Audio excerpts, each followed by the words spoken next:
we think Tatum's supposed to be like a top what? I mean, you said he's not. You said you have him over Embiid, and I just think like I don't know. If we're gonna say that's how the team. Where's Embiid? He's with you. He's over there. It's like, how did they come out, and what's the counterpunch? Because we know, can you counterpunch the counterpunch? So, what do you think, Dan? What is Missoula gonna throw at him? What am I gonna see? I'm not really sure, to be honest, because neither is Joe. Joe is no. Yeah, Joe might still be right figuring now. it out. Like he's on a whiteboard right now. Because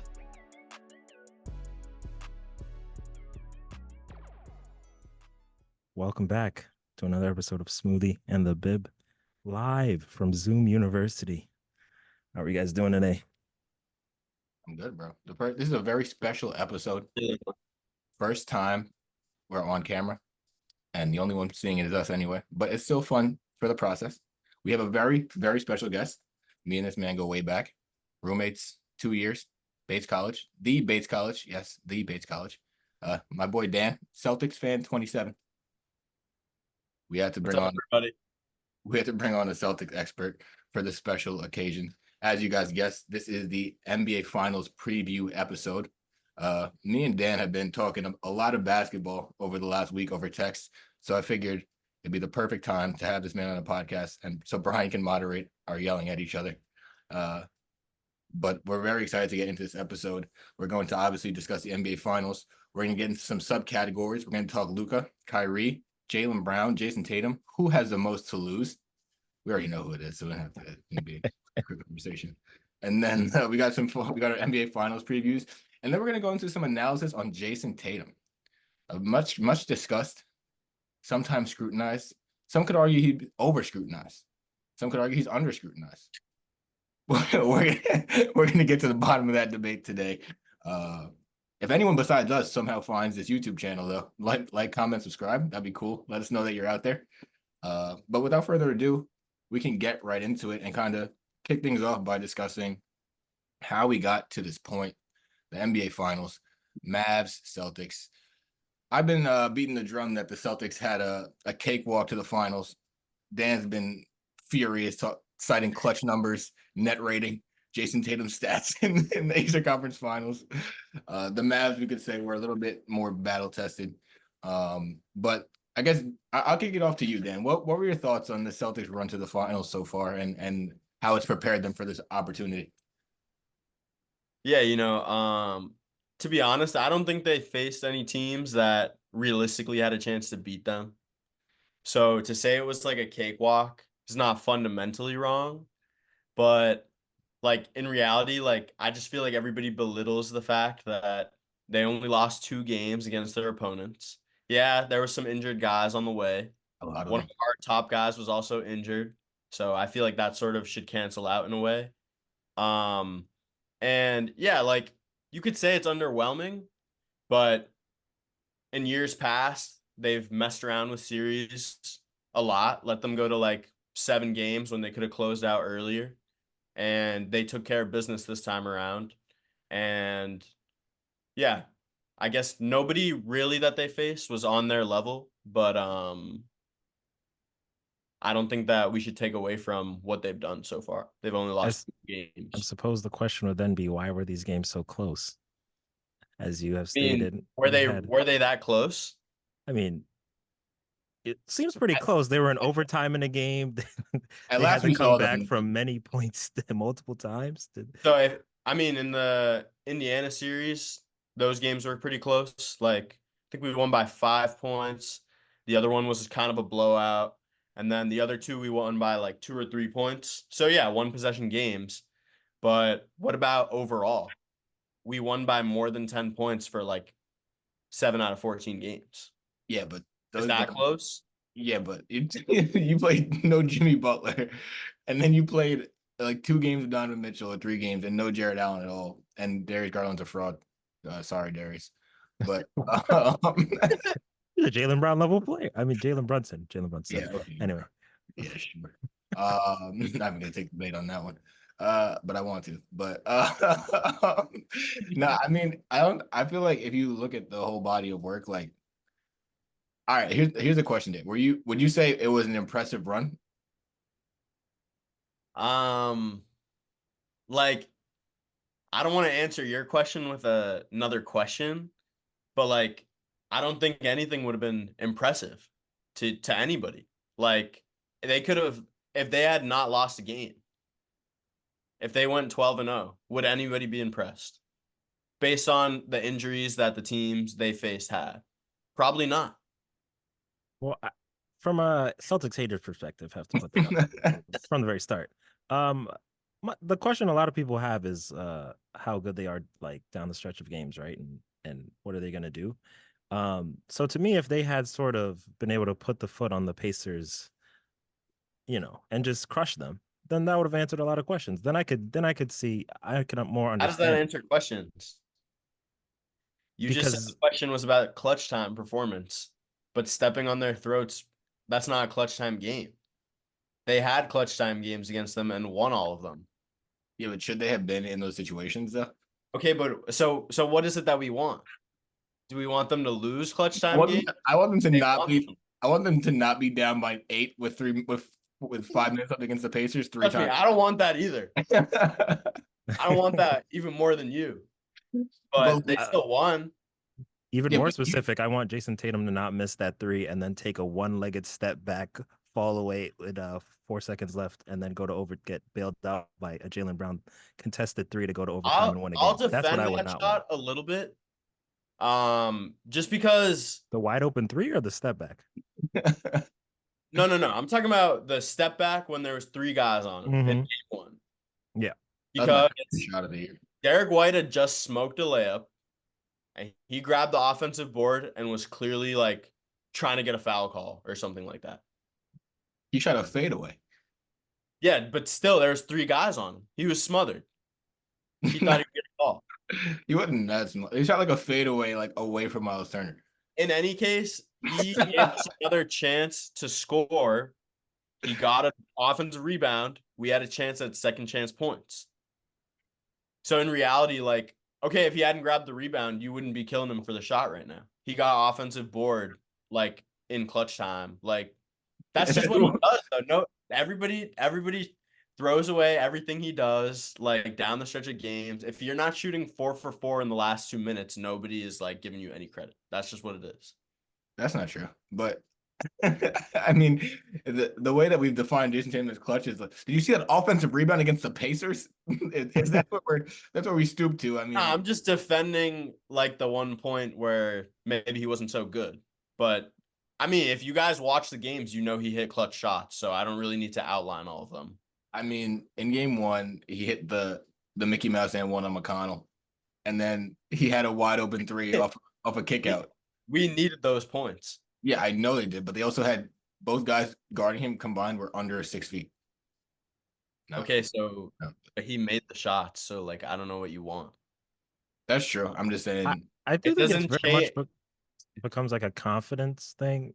I will say, like, it's always great when someone on ESPN says the take you have. And I was like, as much as hate as I have for the Celtics, I figured I would see more uncertainty. And Lex pointed out, like, they were pretty relaxed just shooting the ball down the stretch. And is that because they felt they were so much better than Indiana? I don't know. But I would give them credit in that they look like they didn't look like they were scared at the moment. They looked like they just shot every shot that they had. But the lack of confidence comes from in a closer game when Luka Doncic goes at you and scores on you, and now it's your turn, Jayson Tatum. Can he do that for 5 straight minutes? That's the question that everyone has. And yeah, maybe we're gonna swing and get it to Porzingis, but oftentimes this league comes down to, hey man, best player, go do something. And the Celtics have done that too. And do we trust their best players to do that, or are we trusting Jaylen Brown corner threes? I don't know. I get that point. I think in the Mavs series, like if we're gonna bring up the Mavs, like Great I transition. think that a lot of their guys hit really clutch shots. Yeah. I saw Daniel Gafford like put in crazy alley-oops in clutch time, get fire blocks like to like prevent the other team from taking the lead. PJ Washington shot terribly, but like half of his threes were in clutch time. And Yeah. then there's also Kyrie, who is a big clutch component too. So asking Tatum to do it all on his own when on the Mavs they didn't do it all on their own, like why are we asking Tatum? Like that's not how our team is built. And if we get KP back, which we're gonna, there's gonna be less attention, less people to help guard Tatum and Brown. So I feel like we're in a good place right now, to be honest. I mean, you should be. You should feel that way. You've Yeah, been in the the, NBA Finals. You're a in the- great Yeah, that's team. true. you've been the favorite since September, and now you're here, so you just have to do it. But Yeah. I do think the something that stood out to me what you just said was that's how our team is built. But then we think Tatum's supposed to be like a top what? I mean, you said he's not. You said you have him over Embiid, and I just think like I don't know. I if you're gonna say that's how the team Where's is built, Embiid? with He's me. with you. He's over there. He's But not on Nick's island with you. no, he's not. But really quickly, since we're here, I guess we should get into the Mavs of it all. We kind of touched on it, the clutch components. But what's been slept on, well, not slept on, I guess, but like less talked about has been like they've been one of the best defenses in the NBA for like a while. Like, well, yeah, one of the best defenses in the NBA for a while now.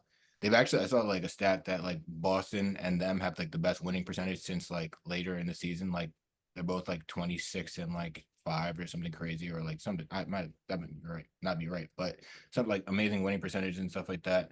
Like in the first series against the Clippers, like Luka didn't even look healthy really, and like Kyrie had to pick up a lot of the slack, and they were able to make that work. And then in the second series, like they kind of were able to like take advantage of like a younger team, but they still give them a good fight though. But definitely challenge their defense in ways like similar to what Boston will do with like Chet, and then like in obviously in this last series, like the defense had an easier task. Like Ant's like a very skilled player, but with Rudy on the floor, like it's a lot easier to guard because of this lack of space.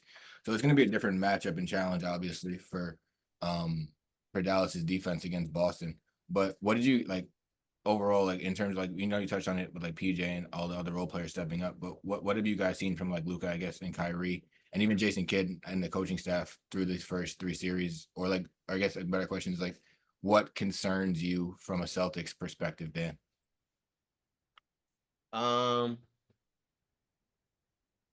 Yeah, it's a good question. Like, I think I really like how Derek Jones Jr. has been playing. Like, he's a guy that like kind of like made his name known through like flashy plays, but like I think he's way more than that at this point. And like that it's kind of been put on the map throughout this playoff run. Like he can actually shoot and he's like a tenacious defender. I'm not sure that I'm worried about their like wings defending like Tatum and Brown because they're gonna get theirs. Like that's like next question. But I don't know. I don't know what concerns me. Maybe the We're bigs just that good. concern me the most, to be honest. You said The bigs, like I feel like Gafford and Lively are like big, strong, like people. Porzingis coming off an injury, like Al Horford's probably not like as quick or explosive as they are. And like obviously Tatum's our top rebounder, but like how's he gonna do against 2 guys that are bigger and maybe have like an inch or 2 on him? So that might be tough. And like, I mean, I can say I'm a little concerned about Luka and Kyrie, but like I feel like we're as well prepared as any other team to guard those guys. Like maybe more prepared than everybody else in the NBA. So yeah. yeah, from a But personnel perspective.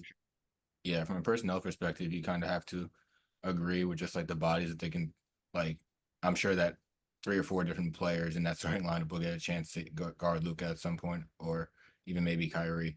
And I think the center matchup is going to be interesting just to see how they're able to navigate like the lob threat and like Porzingis coming off the injury versus like his ability to stretch the floor and like how well he's even moving and stuff is going to be like a big key to this series.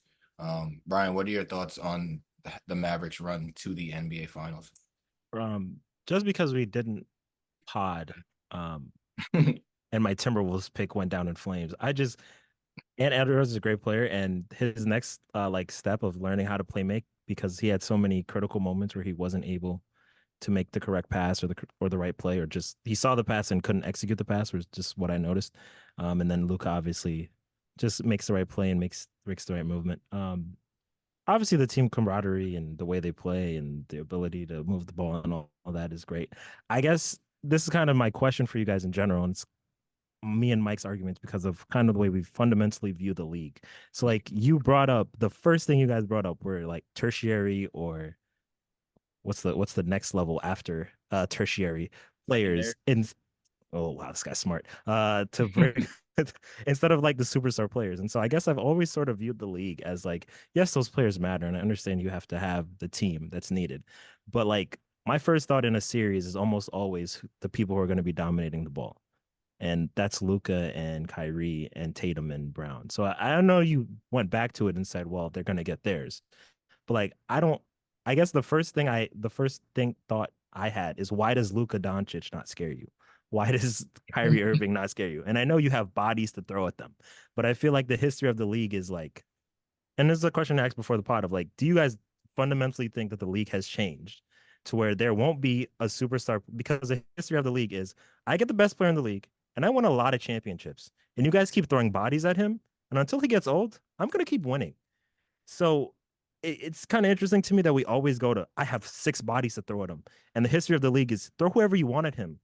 I'm gonna win, and so I don't understand. I guess that to turn it back on you is like, why are they not the main focus when you think of the series? Yeah, I think that's a good point. Like Luca is one of the best playoff performers like ever based on his numbers. Like the guy averages like 31 points per game in the playoffs. That's like insane. But he averaged 32 or 33 against us in the regular season and they went 0-2. You're not going to stop him. Like he's going to get 30 something points. I can't see him averaging 40 points. And that's Like what would keep me up at night if I was playing them in the finals. what, that he's going to average 30 That points. we can't stop him. Okay, yeah, I get that, but like I feel like our team is just better than theirs. Like, yeah, maybe they have the best player, but we also have a guy that can explode on any given night. We actually have multiple guys that can do that. Okay. Doesn't that present a bigger problem to stop than one guy whose usage is going to be 50%? He might average 35 points per game, but Mhm. like, is that really like going to get you the win against a better team? Those is it those 60s Lakers with Wilt and Jerry really thought that was gonna work, and the Celtics did not let that work. See, I don't. The thing Isn't that my point? Well, no, because they had the theoretically like Wilt is the best player on the court, supposed to be, but the Celtics And of they lost all those series against a better team. That's what I just said. you're right. It's okay. But Yeah. like I don't know. I think Luke has been really good. Mhm. I think we're also sleeping on the fact that nobody can stop Tatum either. Like Mike, one time you told me like, "Oh, I've seen Tatum stop himself."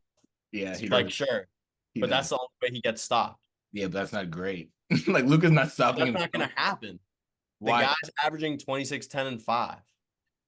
When Yeah, is but that something to sneeze about? you're just sneezing at Luca's 32. I don't understand.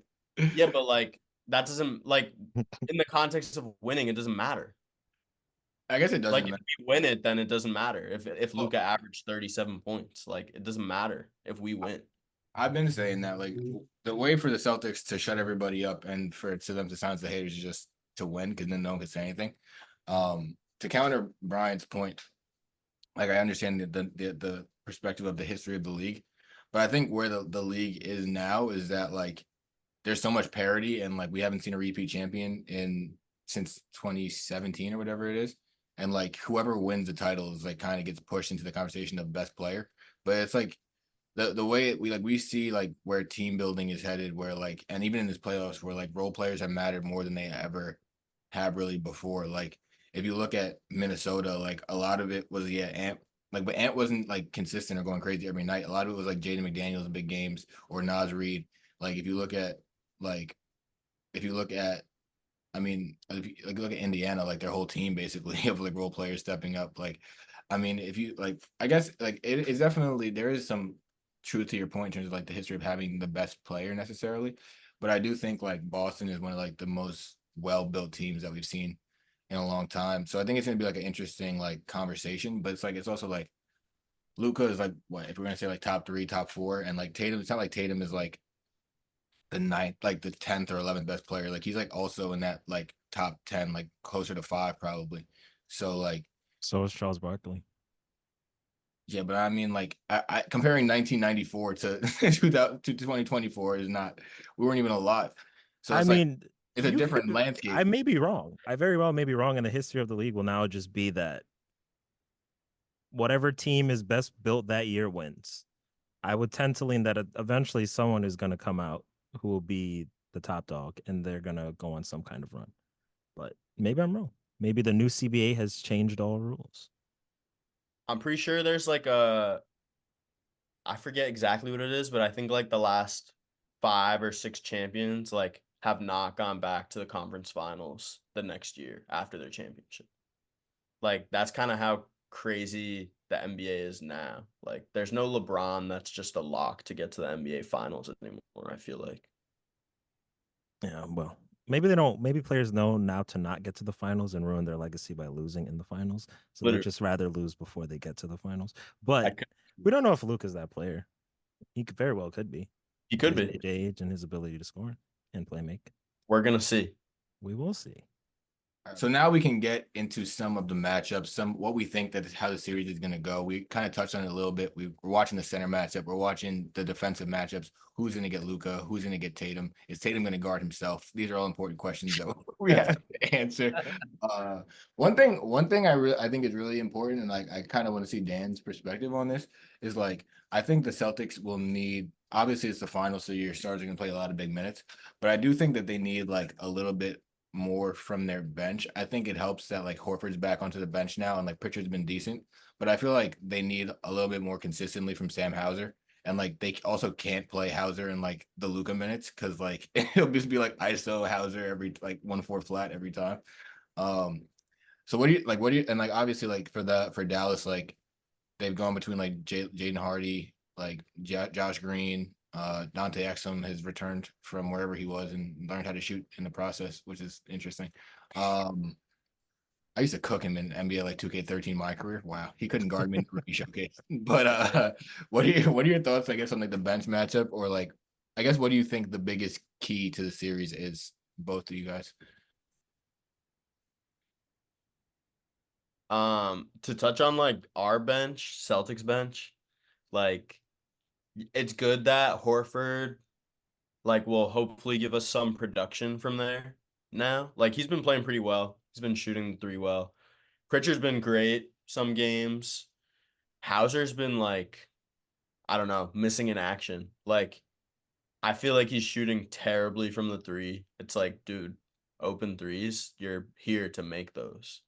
But like, I don't know, he hasn't played well in the playoffs at all. So hopefully he can shoot better, like going into the series. I don't know if we need him to like win, but that's kind of when we're at our best. Like sometimes in the regular season, I know it's not the same, but like sometimes you would come off the bench, have like 21 points in like few minutes, like 20 minutes in the game. So like, I mean, if he could do something like that, that'd be crazy. But yeah, I'm not sure. No, I agree. I mean, I don't think you guys need it either, like you said, but I think it would help. Brian, what are your thoughts on the bench or like other key matchups that you think to keep an eye on? I'm going to talk about stars. Don't ask me about the bench. Ask me about Sam Hauser in the Who's Sam NBA Hauser? Finals. I don't even know. I'm more interested in just like what are the matchups that they have for Kyrie and Luca, obviously with Drew and Derek. So I want to, and then I felt like I've just been paying more attention to like what coaching matchups and just because of like really it started with the Knicks and how like teams would focus on Jalen, like what they were doing in the drop and doing all these kinds of things. And so I'm very interested in what the Celtics plan to do defensively with having those two explosive guards and how they intend to guard them and what changes they'll make from game to game. So that's what my excitement for game one. It's like, how do they come out and what's the counter punch? Because we know, and can you counterpunch the counterpunch? So what do you think, Dan? What is what is Missoula gonna throw at him? What am I gonna see? I'm not really sure, to be honest, because Neither is Joe. Joe has no. yeah, Joe He's might shaking still be right figuring now. it out. He's Like, on a Moving whiteboard right now. because I wonder, like, obviously, like JB is one of the leaders on the team, and I like when he wants to guard like the best player on the other side. Mhm. And I feel like in the Dallas matchups, like it felt like he was locking up Luca, but in reality, like Luca, I think was averaging more than 30 points a game against us. So like, did he really lock him up? Obviously, he's like a magician and gets by everybody anyway, but I feel like Drew would be a good matchup against him, and like that way JB like has more offense to contribute. So Also, like a general question. I don't know the pace of play numbers. Again, I'm a straight eye test guy. But do you think the Celtics will be able to like control the way the game goes? Like oftentimes we've seen like shifts in the series where like you can pick up steam or lose steam and that can really have big swings. Like what's the Celtics pace? I guess that's the question I'm asking. yeah, And no, you can I would, I would say like one thing is that the Celtics are pretty prone to like big momentum swings. hmm And they have two guys that are like pros at like taking big shots and like making them. Like Luca pretty much ended that game 5 in the first quarter because he was hitting insane shots. And like you could just tell that he was going to go crazy. In terms of like pace of the game, like they play pretty slow. Like they start their offense high up near the logo, late in the shot clock. And I'm actually curious to see if a guy like Luca, who's like gifted but like not necessarily athletically, like will he be able to keep up with the Celtics because we play really fast. So that's one point of curiosity that I have. I'm not sure he can like contribute that same like speed over the course of like 44 minutes in a game the same way like JB and JT can. I feel like I don't know. I don't. Maybe it's the eye test that's true, but in terms of like pace, like I don't think I think the Celtics were like one of the slower paced teams in the league, and I feel like that kind of plays into what Dallas wants to kind of do in terms of like the half and stuff. But I mean, like, I think the interesting thing for me is like, we're talking about like the coverage that they're going to run is like how they navigate Porzingis because we saw what Luca and Kyrie did to drop. And like, you don't want KP on the level and like, you don't want him getting switches. So they're going to have to like pre switch a lot of things or maybe even like put Kate, like, you've seen Joe like experiment by putting KP or like the big on somebody else. And like this way, when they try to run pick and roll with the bigs, like, they just have like a like maybe put like even like you'll see something like Derek White or Drew on like a big, which sounds crazy, but like they do it so like they can get the pre switches on this pick and rolls. Because I feel like if they get, especially Porzingis coming off the calf, like if they get him like consistently in drop or like get him into to come up to the level of the screen and switch it, like it's gonna create problems. I do think it's also gonna be interesting to see like how they navigate like how much they blitz Luca or like versus how much they let him kind of like go like do his thing.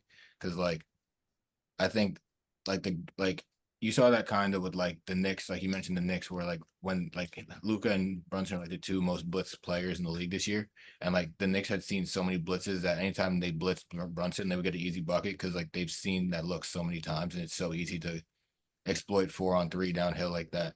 So I think that's gonna be really interesting to like to monitor. Because I agree, like I think from like I think like and like but to Brian's point, like I think like it's gonna be a lot of it is gonna be on what the stars do, but I do think like because we kind of acknowledge that like the stars are gonna do like relatively starish stuff, like we kind of know what we're like theoretically like a range of outcomes for like Kyrie, Luca, Tatum, and Brown. But it's kind of like I feel like it's gonna kind of be like who are the like the 20-point Derek White games in this series are going to be like even bigger than they've been, or like the Drew games and stuff like that. And like, can PJ keep shooting the way he's shooting and do stuff like that? Um, but I also think like Jason Kidd has like become one of the better coaches in the NBA. and like how does he navigate like Missoula's obviously grown a lot in this year as a coach, but like obviously like there's still questions he has to prove on like the stage and stuff. So it's kind of more like it's game one's gonna be really interesting because like it's kind of gonna be like who's gonna force who to make the first adjustment and what will that adjustment really be. Um, with all that being said, I guess what are your guys' NBA finals tipping off tomorrow? What are your predictions for this matchup? I know Mavs in 3. and No, I'm kidding. I've I been don't know. playing for. No idea. I know Dan's opinion. No, I need to hear Dan's opinion before so I could counter his opinion like Jayson Kidd's about to do I in obviously T-minus think 24 hours. that the Celtics are gonna win. Um, like removing my bias, I anything outside of like 7 like seems a little far-fetched, to be honest. Like I think these teams are 2 really good teams. Like I could easily see this series going that far. Like I feel like I want to say Celtics in 6, but that's just because I don't want to be in an elimination game in game 7, you know? Like so I'm not sure. If Luca does what he's done in game sevens to you guys in game 7 of the finals in Boston, he's like the GOAT. That'd be crazy. Bro, He we like have the guy with the game 7 like best performance ever. So yeah, it was like against I'm not Embiid. worried. It's like such a low bar. The other What? guy he scored like what he scored like 50 against like Embiid, and then I thought you loved Embiid. I don't love Embiid. I just He think he's hates better. Embiid with every passion. I thought you like thought he's a really good player. Like the best most dominant two-way player in the NBA. When healthy, yeah, he's up there. He But wasn't healthy. no, and then he was like grabbing people's legs and shit. I'll say Mavs in 6, but Dan, question. Like, how do you, in your ideal world, like realistically ideal, how do you see these games going that Celtics are able to pull off a 6-game win? Like, do you think these games are going to be close and the clutch time scoring and the clutch time numbers that you've brought up, do you believe in those? Because I would say from a Mavericks supporter for this series point of view, I'm just saying, get me within 5 points, man.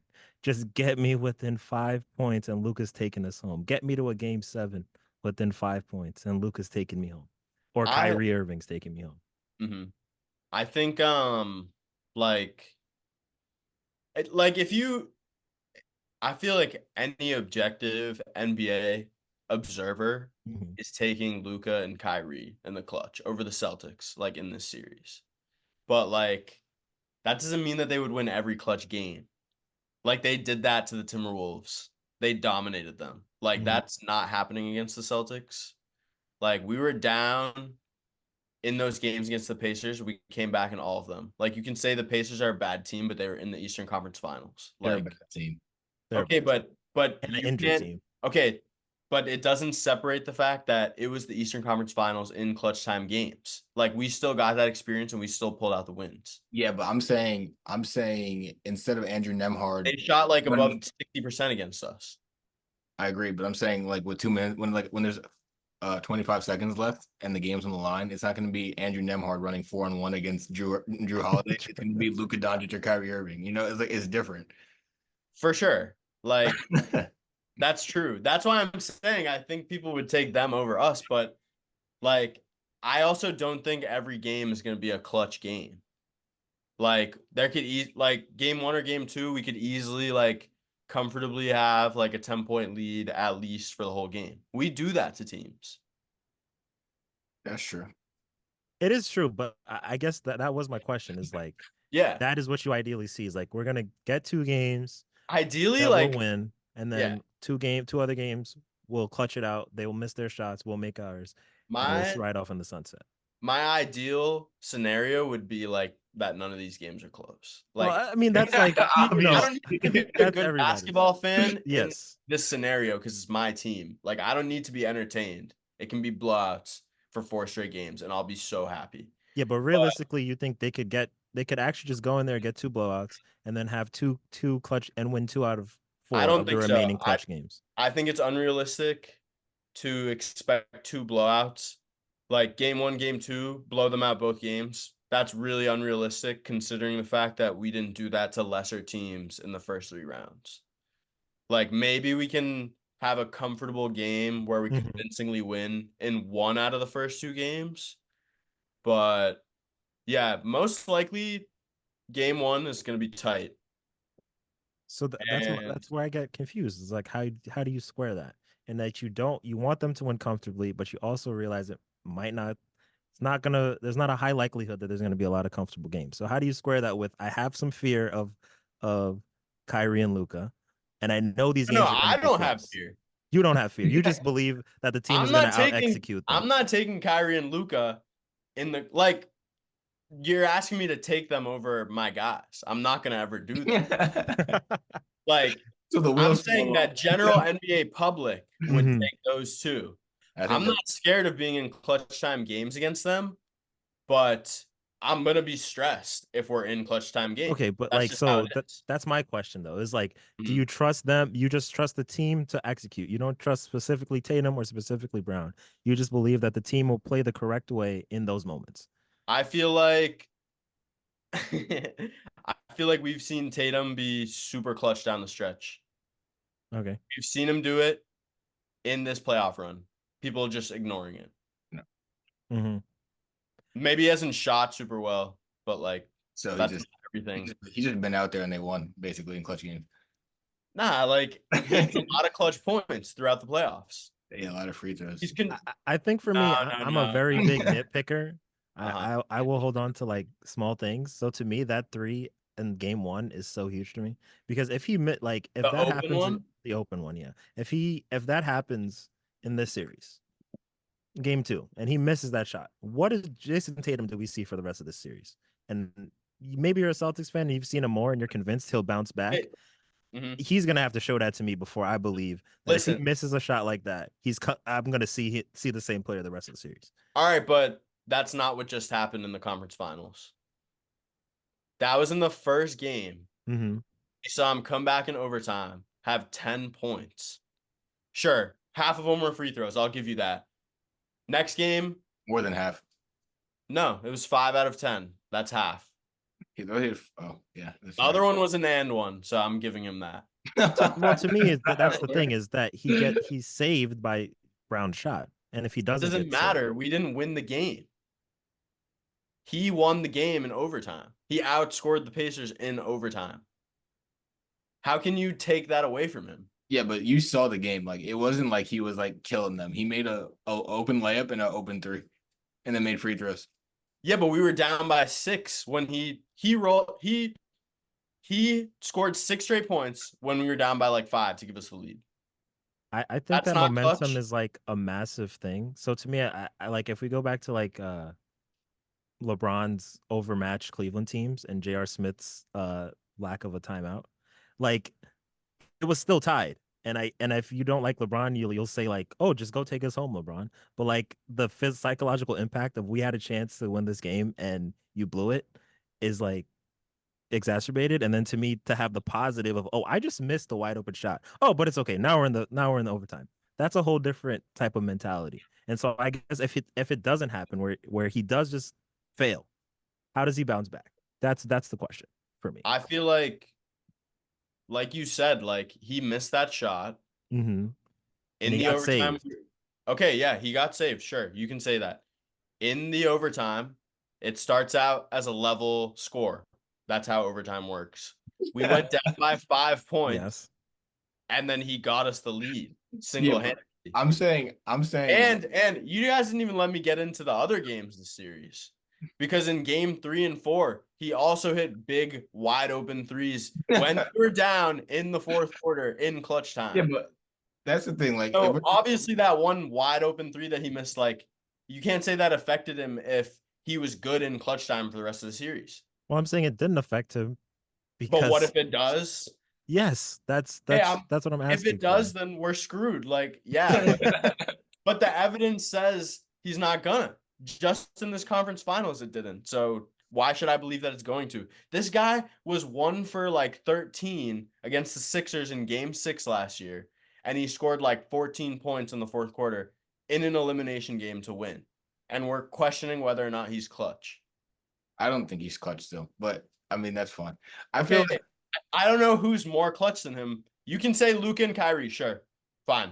I'll take it for right now. Jalen Brunson. That's it. Who else? Jalen Brunson Brunson's at home. doesn't make him less clutch, but He was terrible in like an overtime game LeBron's not clutch. but overtime game. against the Pacers.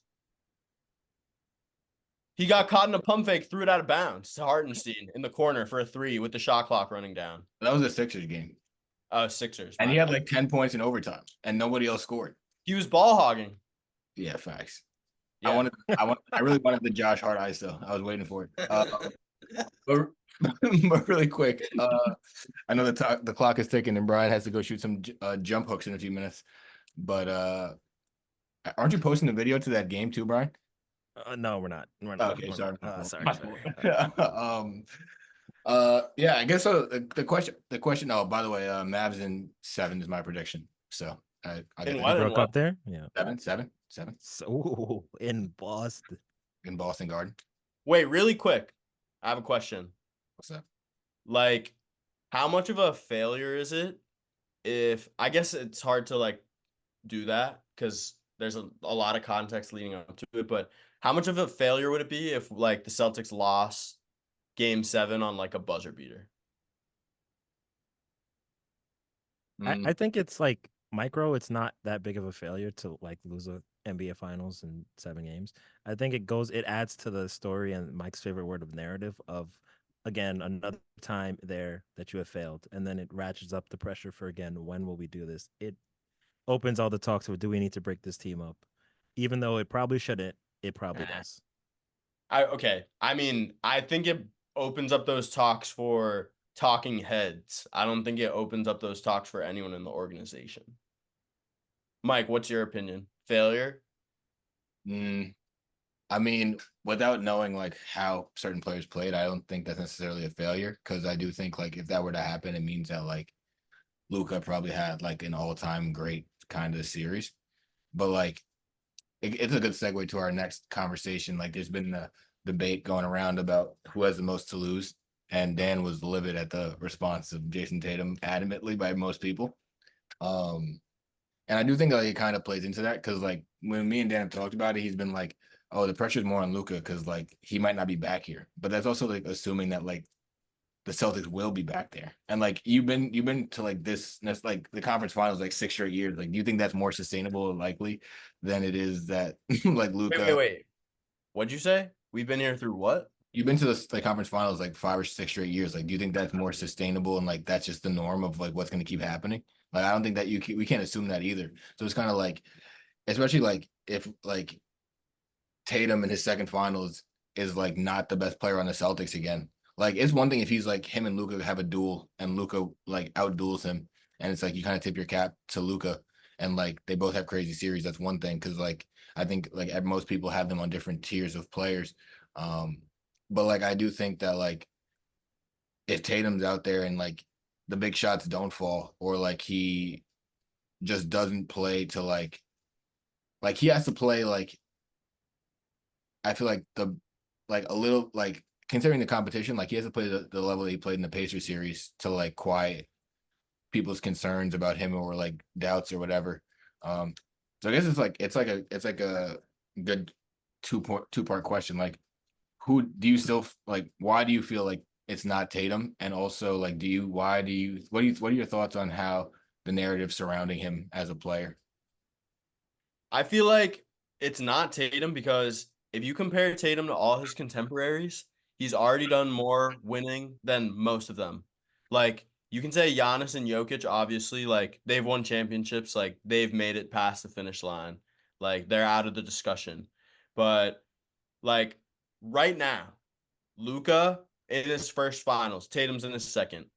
Joel Embiid, never to a conference finals. Shea, never been to a conference finals. Anthony Edwards just shit the bed in a conference finals. like let his team lose in 5 games. When have we ever seen Tatum do that? And the reason I don't think Tatum has a lot to lose is because, like, baseline, you lose the NBA championship. That's the biggest thing you can lose out of this whole thing. In the eyes of the NBA world, like, he's already so disrespected. People are already asking if he's even the best player on his team. So why is there pressure on him? And at the same time, people are skeptical about if he's the best player on his team. That just doesn't make any sense. Like, why should there be pressure if he's not the best? Yeah, well, Like, I don't think anyone saying that you should listen to. okay, but that's who people listen to. Well, I think the pressure is can he And break through Mike, the even on glass NBA ceiling? Twitter, dude, like everybody's comparison point is, oh, like we need to have a conversation. And it's like greater sign than Tatum. Tatum's the comparison. Everyone thinks that everyone's better than him. Like, I just think it's wrong. Like, nobody else has done what he does. He's about to have the most points in the playoffs under 27. That's a record that, like, I don't know. Who knows if it'll be broken? You were saying, Brian? Well, I guess the pressure is can he break through the glass ceiling? And then if I guess and then the question I would ask you then is like if you believe he is that great, why is the expectation not to win a title? Then why is it not a bigger failure in your eyes? If you believe he's the unequivocal best player on the team, why is it not a failure if he loses in game 7 again?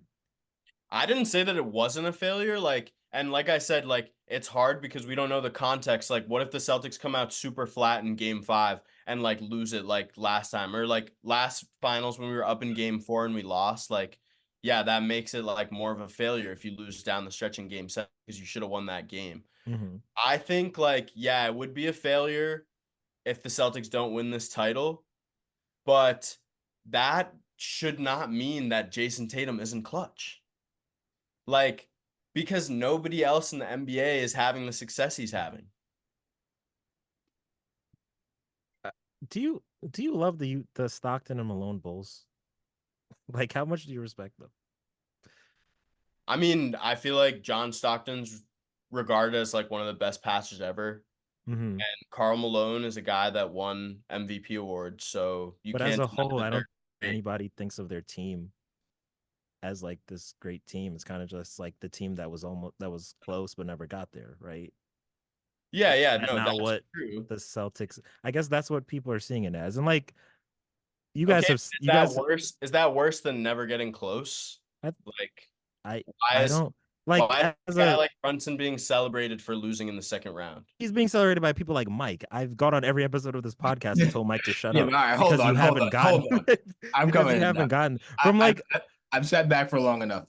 The reason this is very clear. The reason that people are praising Jalen Brunson is because no one ever expected him to become the kind of player that he is, even myself included, who's the biggest Jalen Brunson fan. Like he was not like he was when he signed for 25 million a year, and they said he was overpaid, overrated, like or not overrated, but overpaid. And then he came here and he was a top 5 MVP candidate and borderline first team All NBA and averaged like 29 a game. Like that's just the reason he got, and then he went and scored 40 straight and like 5 straight playoff games and did something that the last person to do it was like LeBron. Like it's not like that. People are not saying like if the Knicks were healthy and they lost to Indiana, they wouldn't be getting the same praise because it's not like it wasn't the expectations changed when the injuries continue to mount. But the reason Brunson got praised is because nobody had those expectations of him. And like Brian's been saying, like with those expectations come responsibility. And next year it won't be like, oh, look at how amazing Jalen Brunson is. It'll be like, all right, so like what like prove it that you're real. And like that was kind of this year for Brunson. It's not like from now on it's just gonna be flowers and unicorns for Brunson. Like Yeah. he earned it this year and now he's got to prove that he's this moving forward. So that's why it's different than Tatum, who's been like here for a long time and like I think that is the story of Tatum. That's We've true, earned but the respect and we've given you're somewhere between 5 and 8. And you guys have just told me unequivocally that the new NBA has changed and you don't have to be the best player. I think a lot of the quote unquote talking heads still live in the narrative sphere of the best player is going to win. You guys are telling me now that the best player is not going to win. So like I'm also like I don't think that Luka is a lock to be the best player in this series. Like, I think Tatum can go up against anyone in the NBA and be the best player. yeah, I don't think that's unfair. Yeah. So, like, Yeah, that's what I'm saying. Like, we have a great team, but Tatum's also a great player. But I He's also constantly think that's diminished what by everybody. I think everyone thinks he's somewhere between 5 and 8. And when you're 5 and 8, Yeah, you sure. could be But that's like one on. it's like a ceiling for him. Like, people are saying you could never be the best guy in the league. So Like, that's why he's supposed to prove us wrong. And if he doesn't prove us wrong, then we're gonna keep yelling okay, at but him. why are we issue? saying Luka's the best in the league? People are already saying that he hasn't won anything yet. This is his first time in the you gotta finals. put it in the context of like Luka's done way more with less than Tatum had. Like the reason The that Tatum, playoffs twice, he's exited in the first round twice. yeah, but How's all right, that more? so Tatum got drafted to a contender, and they've been a contender ever since. Way Like that's the different. reason. That's the reason. But the reason why the expectations for Tatum are different is like it's not like bro, Tatum was like came in the league and it's been like in these moments he was 19. Like Tatum's 26. Like it's not like we're talking about like 3 or 4 years ago. People were talking about Tatum like the people when people were talking about Ant. Like it's just I disagree. What do you mean? Everyone loved Tatum for years. No. Nah, Dude, he was in his first conference finals as a rookie. He averaged like 20 points per game. Nobody was calling him Jordan. All right, Jordan is. No one was calling him Jordan for winning his first ever. But the Jordan comps are not solely basketball. It's more okay. There's people that are saying he's like one of the best players in the league, which is just false. I guess he didn't even have a better year than Jaylen. I agree, but I do think that he's also like 22. Like Tatum never had that. Oh, it's new and sparkly. Like let's all gas him up. That was never a thing. Of course it was. Of course it was. So when did he get ranked as like the fifth? Bro, when he was booming it on LeBron, on probably right after he made the finals for the first time. Yeah, so he's had that rank for quite a while. That's okay, why. But that's people why are there's a putting ceiling Ant above him now. Right now. I mean, okay, not you guys can say they're not smart, but they dictate all these narratives. They're talking about more than projection though, than just saying he's flat out better than him. And they're sort of projecting the career. That's true. I mean, I understand what you're saying. That maybe to me he's like properly rated. Like if we're going on the same narrative that I have of like best player wins, he's kind of rated in terms of you're not the best player, so I don't really know what you're gonna do. Prove me wrong that you can win. And then even if we're on this new, I like that. Yeah, so I think he's properly rated. Like we're gonna keep saying you're not good enough until you prove us wrong. I don't. But also really like see any other way to do that. It's just kind of unfair because like he's like the first Celtic ever to average 30 points per game. Like, I feel like nobody recognizes how good he actually is. Like, I feel like he could be in the best player in the world talks, but he doesn't average a triple-double like Luka or Jokic. So that's kind of like not part of it because of that. Yeah, but the conversation about Tatum is about kind of like what he's asked to do. And like I can't say he's better than Luka or Embiid or Giannis or like Luka because like they're asked to do more every night than he is. And like it's not a knock against him. He just hasn't been those opportunities in those moments to prove it that he's not because of the way his teams are built. And that's not a knock on him and not saying that he can't. I agree with the Luka part. I don't agree with the Embiid part. Like Embiid had another MVP on his team. Tatum sacrificed numbers this year because his team got really good. Our team wasn't that great before this year. Yeah, but I'm not saying about the numbers. Like I'm not worried about the numbers. Like I'm worried about like I've seen like I guess like Embiid, like you can have the conversation, but I do think as an individual player, like in a prototype of player, like there's not like Embiid's better than Tatum. But I do understand that like I do understand the idea that like he has to win eventually, but I also don't think like he's also had the most ideal roster constructions to do so. And I think like him and Maxey will be their best chance when they're both healthy that he's had in his career in terms of like sidekicks. And I also think like I don't know, like some really good players. I agree with maybe the roster construction thing's true. Maybe Brad Stevens is just more talented than Morey is. So, but there's nothing we can do about that. Tatum shouldn't get knocked for that. He's not knocked. It's just yeah, but he contends for a championship every year. That's the Yeah, point. but he's never won one. And the team's been loaded. Yeah, but he contends every year. Would you rather never get to the conference finals or contend every year and not win? I want to win. You're a Celtics fan. What are you talking about? You didn't answer my question. Finals. No, but of course, everybody would rather get to the conference finals. But it's also like you can't say that he's a winner. Who's everybody? I want to win the NBA championship. That's what I want to do. Okay, how about exiting in the first and second round for every year of your career? Would you rather have that than you can't in 2 NBA finals and not winning? Yeah, but you can't say he's like, I agree with you. And like obviously anybody would want their team to make it further than not further. But the idea that like we're gonna give him like we're gonna say that Tatum's a winner and none of his contemporaries are winners. But like meanwhile, they go down 3-0 to Miami last year when that should have never happened. Like when you get to the finals against Golden State, like he wasn't good enough. Like you can't say he's a winner, but also like point out like we made the conference finals, but also say he lost to someone who's in a talks for best 10 players ever in Steph Curry. In his first five. You just told me the league is about the best players 24 now. years old. Yeah, but Jaylen Brown, the way Jaylen Brown played, if Tatum played like the level of player that Tatum should be, they would have won the finals regardless of Steph. Yeah, I agree with that. Like, and in reality, like if you look at the numbers, like he really wasn't that bad. That's fair, but he wasn't good enough, and that's what I'm saying. Okay, I get that. Like, that's true, but like I'm just saying, like, nobody else is doing anything better. You can win MVP awards if you want. Like, sure. But that's all based on the media as well. That's true. All right, Zoom's going to kick us offline in a minute. So we did not, and Brian has to go play basketball and stop talking about it. So each of you, a 10-second overall summary, last thought you want to get out regarding anything we talked about today, or it could be anything else. Quick sales pitch. I messed up on my analogy. Beginning of this podcast. I still think the league is about stars. I don't think Jayson Tatum is inaccurately rated. I think we want to see if he can break through that ceiling that he's put himself on.